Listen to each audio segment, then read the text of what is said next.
속보, 벤탄쿠르, 토트넘 떠난다. 손흥민 때문에 더 이상 못 되먹겠다며 벤탄쿠르가 인터뷰하자 영국 쑥대밭.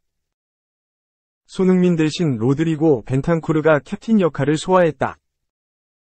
토트넘 호스퍼는 6일 오전 5시 이하 한국 시간 영국 런던에 위치한 토트넘 호스퍼 스타디움에서 열린 2023에서 24시즌 잉글랜드 FA컵 3라운드에서 벌리의 1에서 0 승리를 기록했다.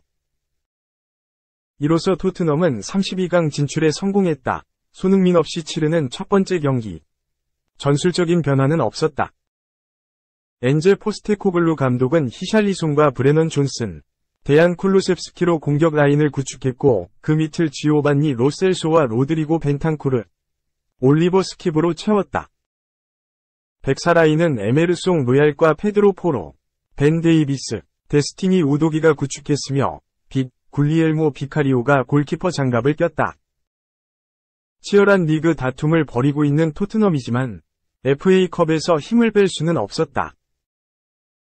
잉글랜드 풋볼리그컵, EFL컵, 탈락이 확정된 상황에서 우승 가능성이 남아있는 대회가 FA컵뿐이기 때문.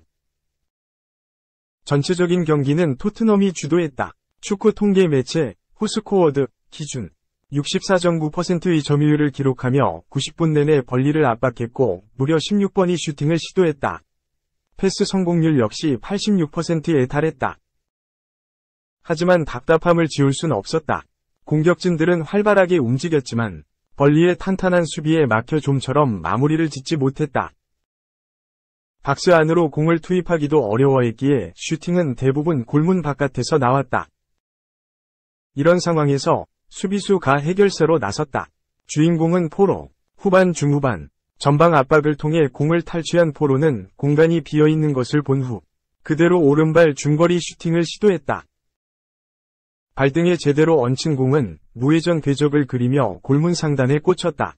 그렇게 토트넘은 포로에 미친 원더골에 힘입어 1에서 0 승리를 가져갔다. 손흥민이 없는 상황. 주장 완장은 벤탄쿠르가 찼다. 포스테코글루 감독은 경기 전 벤탄쿠르에게 주장직을 맡긴 이유에 대해 보상 개념이다. 그는 18개월 동안 많은 일을 했다. 그는 우리 구단이 추구하는 방향성을 상징하는 선수다. 그와 함께해 정말 기쁘다 라고 전했다. 벤탄쿠르는 최근 초인적인 회복력을 보였다.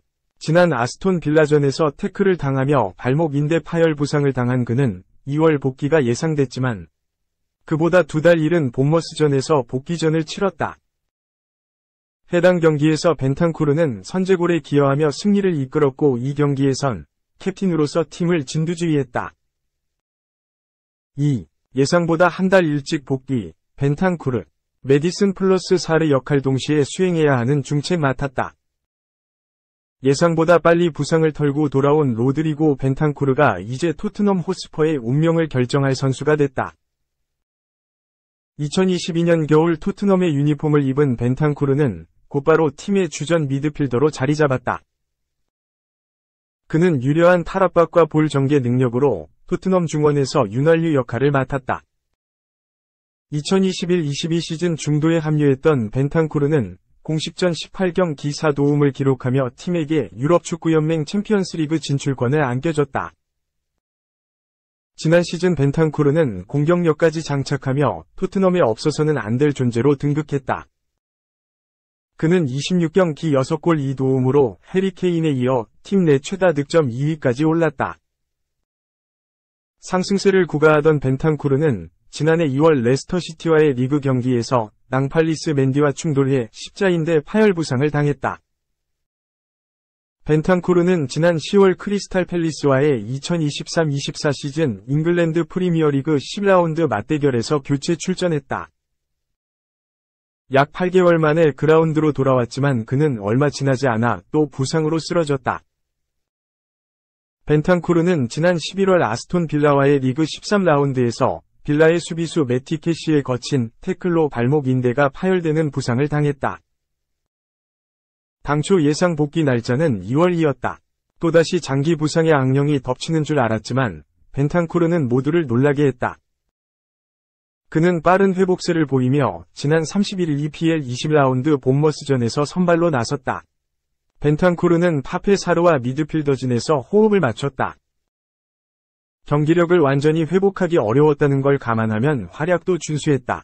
벤탄쿠르는 전반 9분 본머스의 골키퍼 네투 무라라의 패스를 가로채며 선제골의 기점을 만들었다. 벤탄쿠르는 후반 13분 피에르는 에밀 호이비에르와 교체됐다. 토트넘은 본머스를 3에서 1로 제압했다. 토트넘 입장에서 벤탄쿠르의 이른 복귀는 반가운 소식이다. 벤탄쿠르의 활약은 지금부터 매우 중요하다. 주축 미드필더 사르와 이브 비수마는 2023 아프리카 네이션스컵에 차출되기에 경기에 나서지 못한다. 공격형 미드필더 제임스 매디슨은 아직 부상에서 돌아오지 못했다. 벤탄쿠르는 사르처럼 왕성한 활동량으로 공격과 수비를 모두 도맡아야 한다. 아울러 후방에서 빌드업을 맡으며 매디슨의 역할까지 일부 소화해야 한다. 벤탄쿠르가 이를 확실히 수행할 수 있을지 지켜볼 일이다. 3. 605경 기출전 김영광. 영광의 골키퍼 장갑 벗는다. 수백 번 수천 번 고민 끝에 장갑을 벗기로 했습니다. 프로축구 선수 김영광이 6일 자신의 인스타그램을 통해 선수 생활에 마침표를 찍는다는 결심을 밝혔다. 프로축구 K리그 605경 기출전에 빛나는 베테랑 골키퍼인 그는 하루하루가 내게는 자신과 싸움이었고 고통스러웠지만 목표를 이룰 때마다 정말 행복했다. 라며 당장 장갑을 벗더라도 후회가 절대 없다. 라고 했다.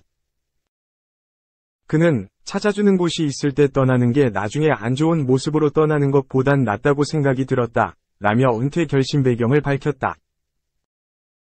2002년 전남 드래곤즈에 입단하며 프로 무대에 입성한 김영광은 2023 시즌은 K리그 2 성남FC에서 뛰었다.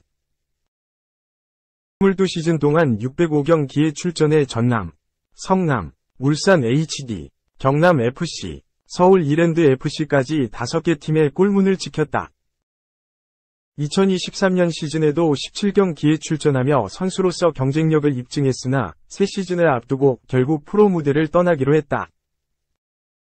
김영광 선수는 은퇴 결심을 밝히며 후회가 절대 없다. 라고 했다. 한국 프로축구연맹 제공. 김영광은 K리그 통산 최다 출전 2위 기록을 보유하고 있다. 1위는 706경기에 출전한 선배 골키퍼 김병지, 강원FC 대표이사이다.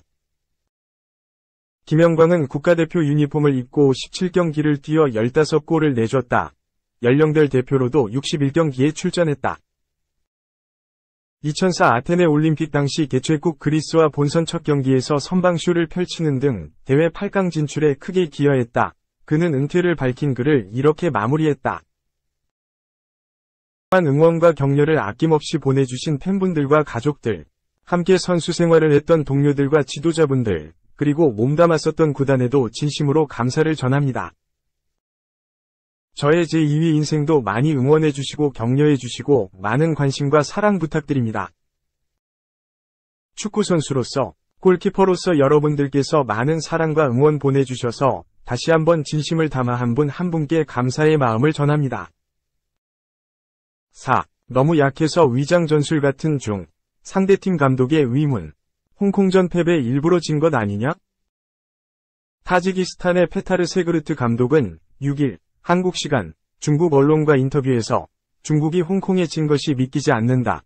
라면서 진짜 고의 패배일 수도 있다는 생각이 든다. 그 결과를 믿지 않고 진지하게 대처하겠다. 라고 경계했다. 중국은 지난 1일 아랍에미리트 아부다비의 바니아스 스타디움에서 개최된 비공개 무관중 평가전에서 홍콩에게 1에서 2로 졌다.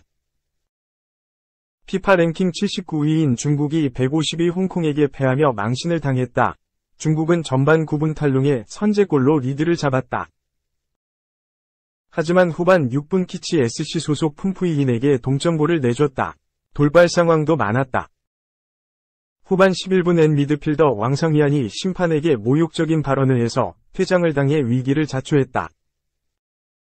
중국은 후반 15분 푼푸이인에게 멀티골을 내주며 무너졌다. 화가 난 중국은 후반 19분 대표팀 코치, 후반 27분 수비수 우샤오총까지 줄줄이 퇴장당하며 자멸했다. 아시안컵에서 중국은 개최국 카타르를 비롯해 타지키스탄, 레바논과 함께 A조에 속했다. 중국은 지난달 19일 일찌감치 26인 명단을 확정짓고 아시안컵에 올인하고 있다. 아시안컵 개막 전까지 평가전도 3경기나 잡았다. 단 첫 평가전서 UAE 2부 클럽에 5에서 1로 승리한 이후 오만 상대로 0에서 2패, 홍콩 상대로 1에서 2패다. 2부 클럽팀 상대로 승리한 것을 빼고 국가대표팀 상대로는 전패다. 중국 언론조차도 중국 축구는 뭘 해도 안 된다 며 자국 대표팀을 조롱하고 비난하고 있는 상황이다. 소우닷컴은 정말 창피하다. 중국 축구가 무려 38년 만에 3류도 아닌 4류 홍콩에게 패했다. 중국의 홍콩전 마지막 패배는 무려 1985년 5월 19일이었다. 고 분노했다. 이어 이 매체는 중국 축구가 아시안컵 출전을 앞두고 새해 첫 경기를 한 상황이었다. 38년 전 홍콩이 중국을 이기고 아시아 지역 2차 예선에 진출한 5.19 사태가 재현됐다. 이후 중국은 역대 홍콩과 상대 전적에서 10승 6무를 기록 중이었다. 고 한탄했다. 단 홍콩이 강한 것은 아니었다. 홍콩은 지난 5일 있었던 타지키스탄과 연습 경기에서 1에서 2로 패했다. 홍콩전 결과만 보면 타지키스탄이 중국 상대로 승리한 것이다. 전력 분석에서는 조 최약체로 평가받는 타지키스탄은 이 결과에 대해 다소 위야하다는 눈치다. 세고르트 감독은 중국 즈보닷컴이 기자 마덕신과 인터뷰서 솔직히 위심스럽다. 일부러 중국이 그런 것 같다. 어떻게 홍콩한테 1에서 2로 진 거냐 라면서 비공개로 진행된 경기인 만큼 중국이 일부러 그랬을 수도 있다고 본다. 난 중국과 홍콩과 경기 결과를 진지하게 받아들이지 않겠다 라고 지적했다. 한마디로 중국이 약한 홍콩에 1에서 2로 졌다는 것 자체가 위장전술이라고 의심하는 것. 이런 상대 감독의 평가에 중국 팬들도 쓴웃음을 참지 못했다. 한 팬은 저게 진심이라면 타지키스탄 감독은 코미디언이다 라거나 우리는 대체 몇 년 동안 위장전술을 보이는 것이냐 라고 한숨을 내쉬었다. 세고르트 감독의 경계도 이유가 있다. 중국과 타지키스탄은 오는 13일 조별리그 1차전 경기를 가진다. 이 경기가 중요하기에 세고르트 감독 입장에서는 중국이 기만을 위한 위장전술을 펼쳤다고 경계할 수도 있는 상황이다.